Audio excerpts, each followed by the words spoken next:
धुंधकारी के मोक्ष के लिए गौकर्ण ने बहुत कुछ करा, उसी तरह देवराज के मोक्ष के लिए भी प्रयास करा गया और बिंदुक की मुक्ति के लिए भी प्रयास करा गया।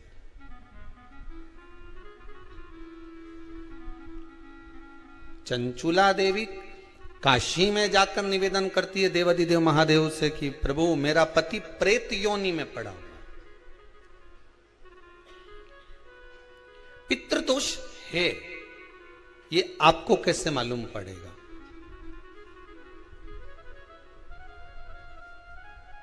पितृ भूखे हैं, इसका तो वर्णन हमने पहले कर दिया कि रात्रि को जब आप सोने के बाद में 1-1.5 घंटे बाद अगर आपकी नींद खुल जाए, 1 घंटा 1.5 घंटा आप सो लिए, उसके बाद जो नींद खुली तो 1-1.5 घंटे तक अगर आपको नींद नहीं आ रही है, रात्रि को सोने के बाद में 1 घंटे बाद जब उठे तो आपको प्यास लग गई,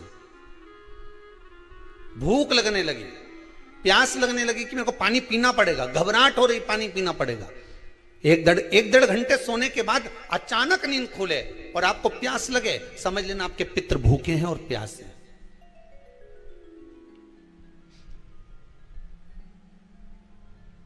वो भूखे और प्यासे हैं, उनको जल की जरूरत है।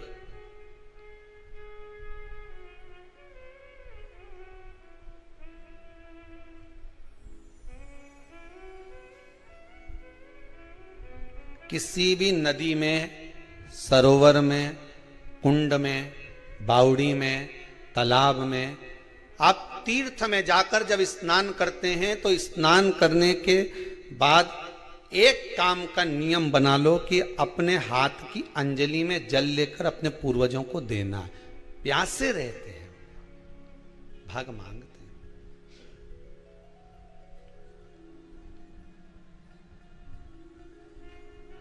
भाग प्राप्त करना। 3 वृक्ष पितरों के तुल्य हैं। नैमिषारण्य की कथा में भी कहा था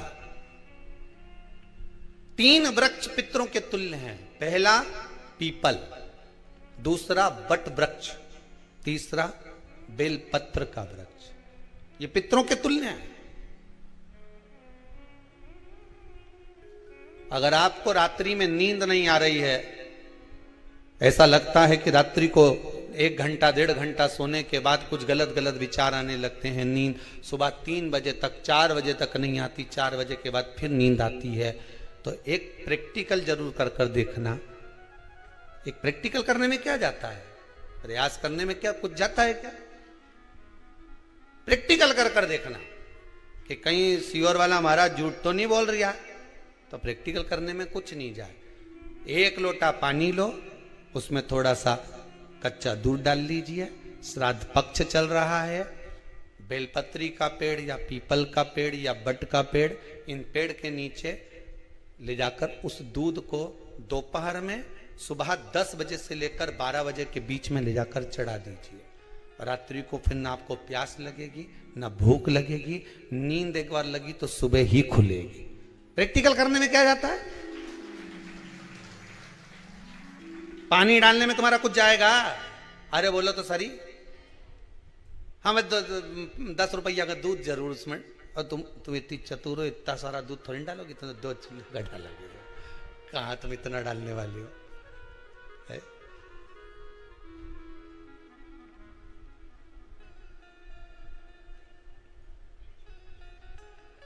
कहा बहुत चतुर चतुर लोग हो रहे संसार में हो। भले पूजन पाठ नहीं करे, पर कहीं का एकदम मिलने आ जाए ना, क्या अम्मा जी है क्या पाठ कर रही है, फिर वो भी बैठ गई तुरंत, अभी तो सोई थी,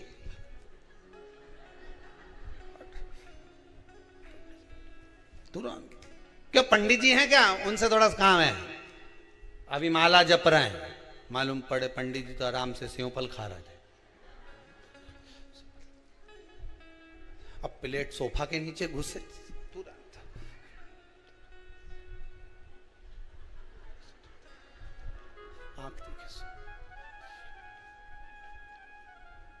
प्रैक्टिकल करने में क्या जाता, कुछ भी नहीं बिगड़ेगा। ये तो बस जल डालोगे तुम्हारा ही कुछ अच्छा हो सकता है, बाबा की कृपा है।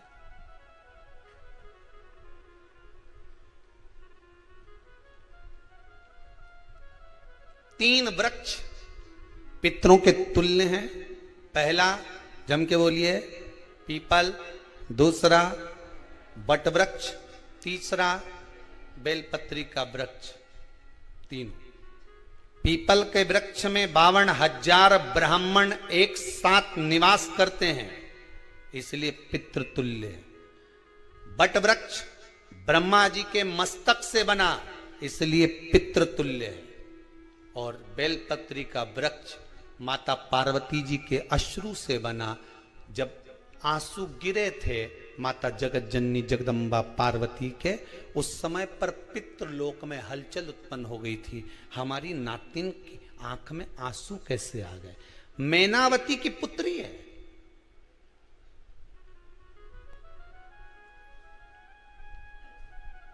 पितरों की नातिन, इसकी अश्रु कैसे गिर गए? पार्वती जी ने कहा, ये आंसू नहीं, मेरा पुण्य भाग प्रकट करती हूं बेलपत्री के रूप में। तो पितरों ने वर दिया था कि ये बेलपत्री का वृक्ष हमारा आशीर्वाद है, इसके नीचे अगर कोई दीप लगाता है, शिव को स्पर्श कर चढ़ाता है, उसके पितरों की शांति होगी। हम स्वयं उसको आशीर्वाद देने के लिए पधारेंगे। बेलपत्र का वृक्ष पितृतुल्य।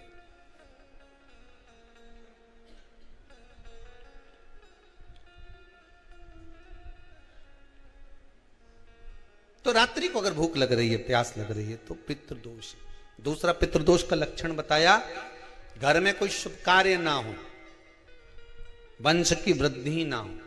1 रुपये कमाओ, 1.25 रुपये खर्च हो रहे हैं, पैसा 10 जगह से कमाई आ रही है पर घर में टिक नहीं पा रही है, आया गया, पितृदोष है। जरा सी कटोरी पड़ी है, उसके पीछे विवाद चालू हो जाए, पानी ढुल गया, उसके पीछे विवाद हो जाए, या छोटी छोटी बात में घर में क्लेश मचा हुआ है, पितृदोष है। समझ लो हमारे पूर्वज हमसे खुश नहीं है, प्रसन्न नहीं।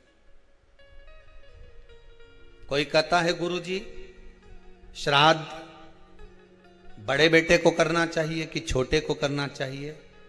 शिव महापुराण की कथा कहती है, अगर जायदाद का पूरा हिस्सा बड़े ने लिया हो और तुमने अपनी माता का दूध ना पिया हो तो एक ही को कर लेने दो। अगर माता का दूध पिया है और अगर एक अंगूठी भी ली है, जरा सा एक कपड़ा भी अगर सास का लिया है, तो श्राद्ध तो तुझे करना ही पड़ेगा, करना ही पड़ेगा। तूने मेरा दूध पिया है तो बिल्कुल जम के तो बोलो। अगर तुमने उनका कुछ खाया है तो अब एक काम और हो सकता है, गुरुजी वो श्राद्ध अगर हम नहीं करें और बड़े भैया करें और हम उन्हीं के यहाँ चले जाएं तो चले जा, मना कौन कर रहा है? पूड़ी का तेल तू ले जा, खीर का दूध 2 थैली तू खरीद के ले जा। जितना वहां वो सेवा करे उतनी सेवा तुम करो। गलत है क्या? जायदाद का भी तो हिस्सा किया था। सुई की नोक के बराबर नहीं दूंगा ने, ईंट इधर खसकी है तो हमारी इधर खसका दीजिए। हमारी बसियत में इतना लिखा है तो फिर बसियत में ये भी लिख के जाना चाहिए था। मैं तो क्यों सबके, तुम डरो मत ही रहे एक भी। जब छोरा छोरी के जब सब सामान, प्रॉपर्टी दो ना, जमीन दो ना, जायदाद दो ना, सारा सामान छोरा छोरी के दो, तो उनके लिख के भी जाओ कि हमारी श्राद्ध कर दे अच्छे से, नहीं तो भूतड़ी बन के सताऊंगी।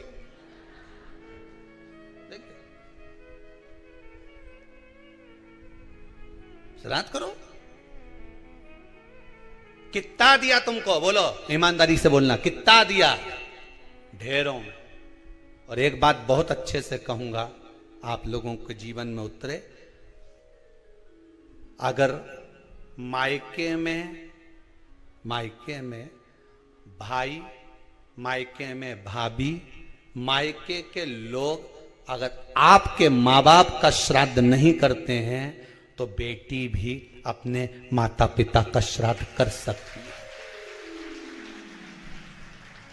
उसने भी दूध पिया है अपने माता पिता का। पर वो श्राद्ध का भोजन कौन कराएगा? बेटी का पुत्र हो, बेटी की पुत्री हो, वो कराए। और नाम वो नाना नानी का ले ले करे। अगर वो नहीं कर रहे हैं, वो नहीं संभालते, वो नहीं जानते, तो आप करो, तो करे। दो भाग होते हैं। जब एक रोटी गाय के मुख में दी जाती है, गाय के मुख में जब हम रोटी देते हैं, एक रोटी जब देते हैं, या तो गाय के मुख में 16 श्राद्ध में जब रोटी देते हैं तो रोटी को बीच में से तोड़कर, रोटी का जो भाग होता है उसको, मतलब ऊपर से फुलका का परत नहीं निकालना है। रोटी जो सीधी सीधी है ना, जैसे ये रोटी है तो इसको बीच में से तोड़ लिया, दो भाग विभाजित कर लिया, नीचे वाले भाग में भी थोड़ा सा गुड़ शक्कर रख लिया, ऊपर वाले भाग में भी गुड़ शक्कर रख लिया, एक के ऊपर एक रोटी को रख लिया, वो गाय को दी। तो अपन श्राद्ध पक्ष में 2 पूड़ी का प्रमाण है कि गाय को 2 रोटी दी जाती है, कुत्ता को 2 रोटी दी जाती है। 2 पूड़ी रख के देते हो नहीं देते? आप लोग तो देते होगे, 2 पूड़ी के ऊपर पूड़ी रखकर, थोड़ा सा मीठा रखकर, नमकीन रखकर, कुत्ते को भी देते, 2 पूड़ी तोड़कर कागा को भी देते। 2 पूड़ी का प्रमाण कहां से आया? 2 भाग रोटी के टुकड़े का प्रमाण कहां से आया? श्राद्ध पक्ष में ही ऐसा क्यों किया जाता है? बाकी के समय पर तो कोई ऐसा 2 पूड़ी का प्रमाण ही नहीं, पर श्राद्ध पक्ष में ये क्यों कहा जाता है कि पूड़ी के ऊपर पूड़ी रख दे, उसमें मीठा रख दे, खीर शक्कर रख दे, गाय को दिया, कुत्ते को दिया, कागा को दिया, ऐसे क्यों कहा जाता है? उसका कारण क्या होता है? उसका केवल एक कारण है, जो नारी ने भोजन का निर्माण करा है, जो घर की बहू भोजन बनाई है, जो घर की बेटी ने भोजन बनाया है, घर की माता ने भोजन बनाया है। महाराज, पिता पुरुष एक कुल को तारता है, बेटी 2 कुल को तारती है। जब श्राद्ध पक्ष में 2 भाग रोटी के कर कर गाय को देती है, तो 1 भाग तो उसके ससुराल वालों को मिलता है।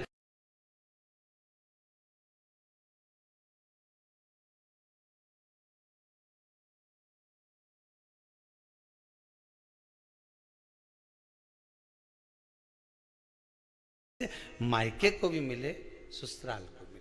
जब गया जी का पिंड होता है तो नाना नानी सबका स्मरण कराया जाता है। 2 भाग,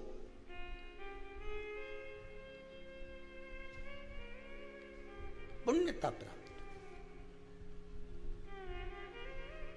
अब लोगों को मालूम तो है नहीं कि 2 पूड़ी क्यों रखते हैं, उसका कारण वर्णित है शास्त्रों। दोनों पक्ष तारने के लिए, दोनों पक्ष का स्मरण कराने के लिए। महाराज, बिंदु प्रेत योनि में पड़ा, चंचुला देवी उनके मोक्ष का प्रयोजन कर रही है, प्रयास कर। क्या करा जाए कि इनको मोक्ष मिल जाए? कहा शिव महापुराण की कथा। पार्वती मैया की सहेली बन गई और पार्वती मैया ने शिव महापुराण में प्रेत योनि से मुक्त होने के लिए कहा, तुम रुका जी के यहाँ जाओ, देवऋषि नारद के पास जाओ। नारद जी ने तुमरुका जी के पास भेज दिया। क्यों? नारद जी जानते हैं मैं कथा नहीं कह सकता, मैं कथा सुन सकता हूं पर कह नहीं सकता। कहने के लिए मुझे बैठना पड़ेगा, सुनने के लिए हो सकता है कि मैं चले जाऊं, वापिस आकर बैठ जाऊं।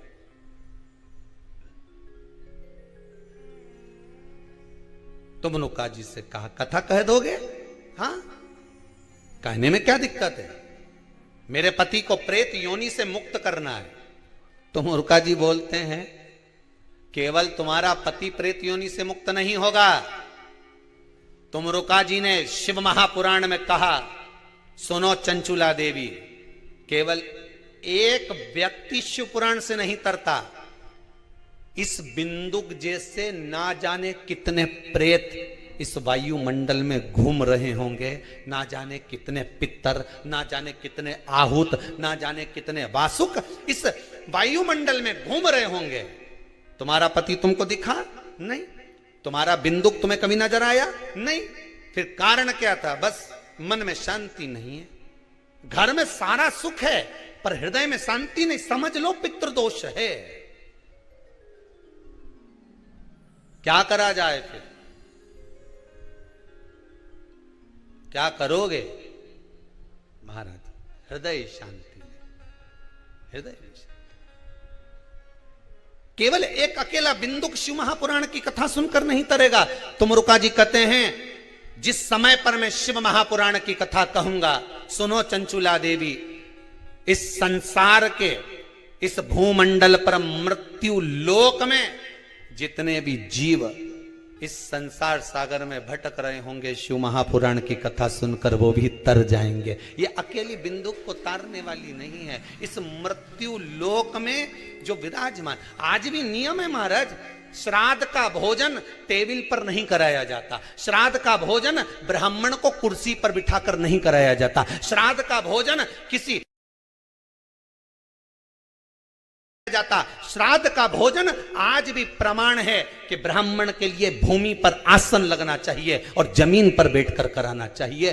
तब क्यों? क्योंकि इस भूमि पर बैठकर जब भोजन कराएंगे, इसी भूमि से ना जाने कितने पितृ गए, कितने तर्पण हुए, कितनी तिलांजलि हुई, इसी भूमि से, इस रज से, इस कण से ना जाने कितने जीव चल गए। अब लकड़ी पर या टेबल पर या कुर्सी पर बैठकर ब्राह्मण को भोजन कराने का प्रमाण नहीं है। अब आपका फैशन ज्यादा हो गया तो बात दूसरी है। पंडित जी ऊपर बैठ के खा लोगे क्या? पंडित जी तो बोल देंगे अच्छा है, खिला दो।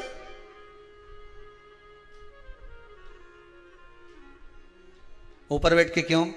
वो झुकने में थोड़ी सी कमर लचक जाए, क्योंकि खीर परसेगी तो झुकना पड़ेगा। अब ब्राह्मण अगर भोजन करने आसन पर बैठेगा, तुम अगर थोड़ा झुककर परसोगी, ब्राह्मण के सम्मुख में आप थोड़ा सा भोजन कराते समय झुकोगी। जरा विचार करिए, यशोदा मैया के घर में संतान नहीं थी। यशोदा जी श्रावण के महीने में श्रावणी करने आए हुए ब्राह्मण को मात्र खीर परोसने के लिए गई थी। 52 साल की उम्र थी, संतान का सुख नहीं दिख रहा था, खीर परोसने के लिए गई। उतनी देर में ब्राह्मणों ने देखा इनके घर में संतान नहीं है, पुत्र भव कह दिया। और यशोदा जी के पति श्री नंदराय जी कह रहे हैं कि बाबा मैं 60 का, ये 55 की, बाल हो गए धोले, और तुम कह रहे हो पुत्र होगा। कहां से होगा? ब्राह्मण कहते हैं, ब्राह्मण जब भोजन करता है, भोजन करते समय जब वर देता है, वो वर गलत नहीं हो सकता, कहीं से भी आएगा, पर छोरा तो आएगा। और आया, कहीं से भी आया, पर पुत्र आया, क्योंकि आशीर्वाद दिया था। श्राद्ध पक्ष का भोजन टेबल पर नहीं, कुर्सी पर नहीं, श्राद्ध पक्ष का भोजन ब्राह्मण को आसन लगाकर जमीन पर कराना चाहिए, भूमि पर।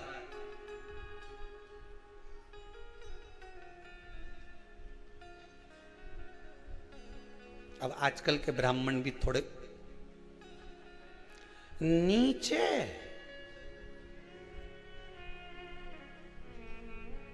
अगर हम टेबल पे ही जिम लें तो जी, अब क्या बोले भी तो क्या बोले, तुम वही बताओ।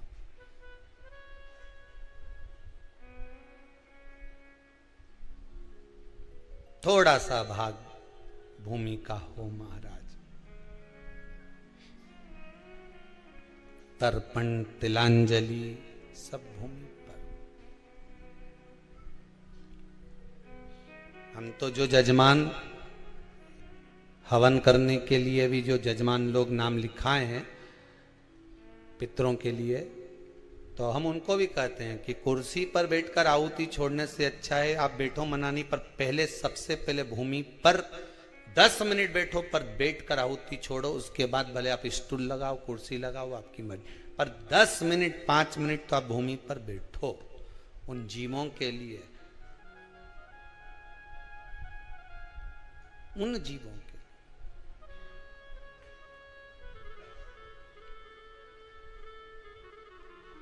जजमान कौन बनेगा? तो कहा जजमान बनाना है। हाँ, चंचुला देवी बोली मैं पोथी का पूजन कर, वो करोगी पूजन, पूजन कोई भी कर सकता है, मना नहीं, पर कोई जोड़ा तो, जोड़ा किसको बुलाया? शंकर और पार्वती से निवेदन किया, भूत भावन भूतेश्वर से, मेरे ओघड़ी, मेरे दयालु, मेरे दाता, कितना सुंदर व्याख्यान है भागवत जी में। जब धुंधकारी को मोक्ष नहीं मिला तब भगवान विष्णु ने भगवान शंकर से कहा कि मोक्ष क्यों नहीं मिला। गोत्र जम के बोलो गड़बड़ था। यहां बिंदु को मोक्ष नहीं मिल रहा तो भगवान शंकर आ रहा है, भगवान शिव।